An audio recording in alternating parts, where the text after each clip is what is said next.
Okay, thank you. Let's get this device in order. Okay, I'd like to thank EOS for the opportunity to speak to you all today. It's a pleasure to be a platinum sponsor of the conference, and I'm sure you'll all agree we've had some really good speakers here today.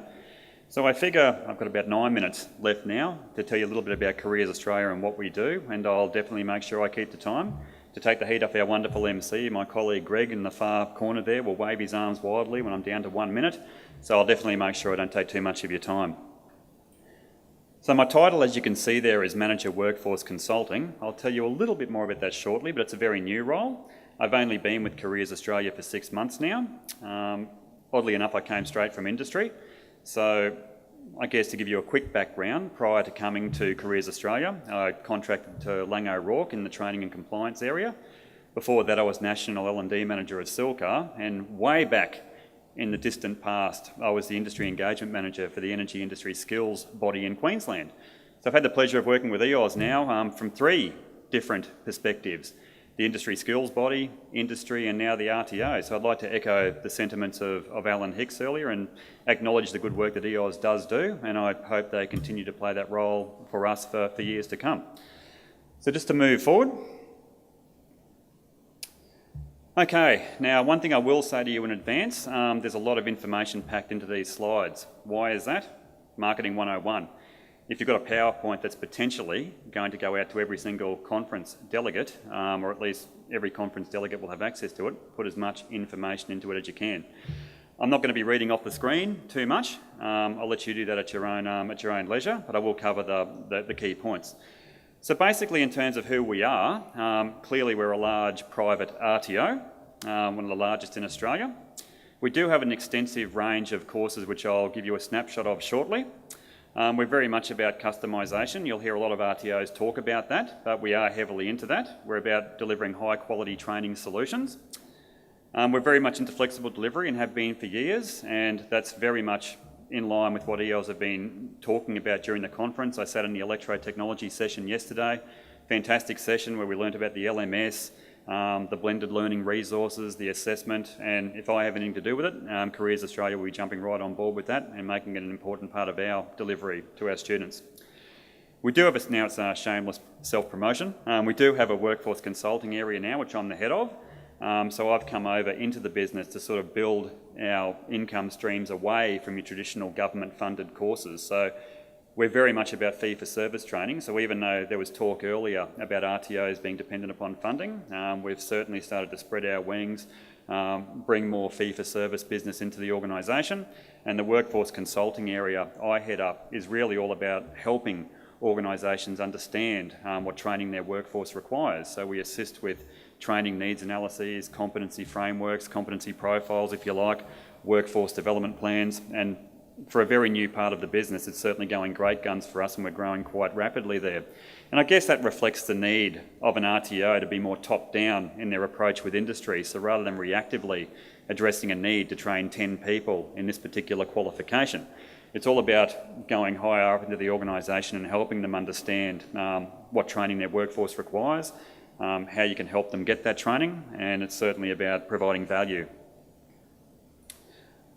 I think I just jumped a slide there. I'm not going to read off that. I just wanted you to know, obviously, that we do have a very well-defined purpose. We have values, which we also have expectations of our students and of our clients, because obviously training is a partnership. It's not just the RTO that plays a major role. You do rely on the student committing back and committing to their study, and you expect employers obviously to support their people through the training, and that particularly comes into being when you have experience that needs to be gathered in the workplace around the training that they do. So I'm happy to say from our perspective that the commitment that we've put in to the services that we provide saw us just recently pick up the Large Training Provider of the Year award at the Queensland Training Awards, and that's a very big accomplishment for us and something we're very proud of, and hopefully it'll be the first of many awards to come. So as a national RTO, clearly we offer national training solutions. We have campuses, physical campuses in Queensland. In fact, we have multiple campuses in Queensland. That's where our head office is. That's where we really began. We have campuses in New South Wales, Victoria, South Australia. Over here in WA, we have a brand new facility over in Abernathy Road in Belmont. a state-of-the-art facility that's being built, as you'll shortly see. Electrical and instrumentation are part of our plans there. My colleague Greg over there against the back wall, very new to the organisation, is there as our electrical and instrumentation trainer, and he has a very extensive background, and I invite you to come to our booth next door to find out a little bit more about what we do in this area. So what are the advantages of a national training partnership? As you can see there, I've mentioned the customisation and having training matched to roles. It's very much about standardisation of delivery and ensuring consistent delivery across the country. And it's also about helping you as industry get access to the various sources of funding that are out there, because it can be pretty confusing. I mean, putting aside the Commonwealth funding, every state seems to operate in its own right. WA's funding is different to South Australia, which is different to Victoria, which is different to Queensland. So we're here to help you make sense of that and help you get whatever funding that you can, just to offset the costs of some of your training. Our scope, and there's a lot of information on this one, and I show this to you purely because we have a number of different areas we service. So we don't deliver all of these qualifications in every single state, nor are all of these qualifications that you see here big ones for us. Some of these are fledgling areas for us which we've just started to move into. I guess the biggest area for us are the traditional trades. Electrotechnology, instrumentation, refrigeration are by far our biggest trade areas, as are construction and engineering, and I'll give you a little bit more information on that one shortly.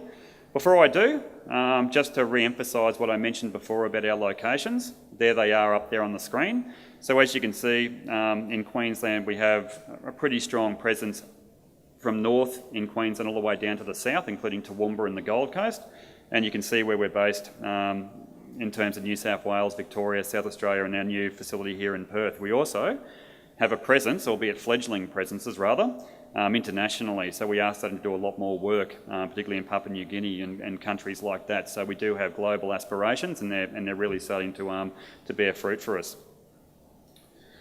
Okay, central to what those of you in the conference here would be interested in, basically our apprenticeship offerings in terms of what we offer. You can see a snapshot up there. You can see under electrical, Cert 3, Cert 4, instrumentation, refrigeration. They're bread and butter trades for us, certainly in Queensland, where our strongest training presence is. You can see it also moves into construction and engineering, and you can see in 2014 where we've supplemented our traditional training and sort of moved into other areas, particularly in rail ops. That's probably become our fastest growing area. We do a lot in the rail sector now, and that's something that we'll continue to do over here in Perth. And civil construction remains another one of our growth industries. And finally, the all-important short courses you see down there. So obviously as you start to move into the high risk training and all the other types of short courses from a workplace health and safety perspective, we certainly provide those as well.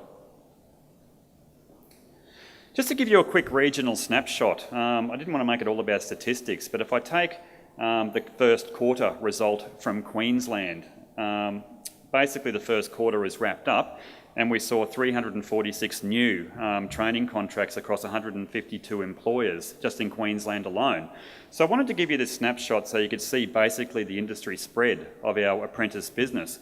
So you can see, not surprisingly, the largest one is electrotechnology, and you can see as you work your way across from right to left that engineering, the construction and automotive, they're all our major bread and butter trades, traditional trades. So it's good from our perspective to see that sort of diversity and to see that that type of growth, and hopefully that's something we're going to continue to replicate as we grow nationally. Okay, before I do say thank you and wrap up, and there are my contact details. Has it always been this rosy? In truth, no. When Careers Australia first began quite a few years ago now, it did go through a very rapid growth phase. The systems and the processes didn't necessarily follow, so the truth is we had issues. So what does an RTO do when it's in that situation? Well, you pretty much have two alternatives. The first one is you can regroup, you can do an honest evaluation, and then you can recommit resources and invest heavily back into your RTO business and bring everything back up. The second alternative is you can give up and fold. Clearly that wasn't going to be the case for us. So, there's been a significant change over the last couple of years. Some people have moved on. We've had a whole new management team come in. With those new managers have come new people, new resources, new systems, new processes, and certainly a hell of a lot of investment. And I'm happy to say that over the last 18 months or so, there's been quite a significant change and quite significant growth, and I'm pleased to be a part of that. Moving forward, again, I am quite new, and there's a lot of us that are quite new. Hell, our new electrical and instrumentation trainer over here has been here for 2 weeks. So it's good to be part of this journey, and we're really excited about the future. And yeah, I don't want to take too much of your time, but I'd like to thank you for the opportunity. Thanks, everybody.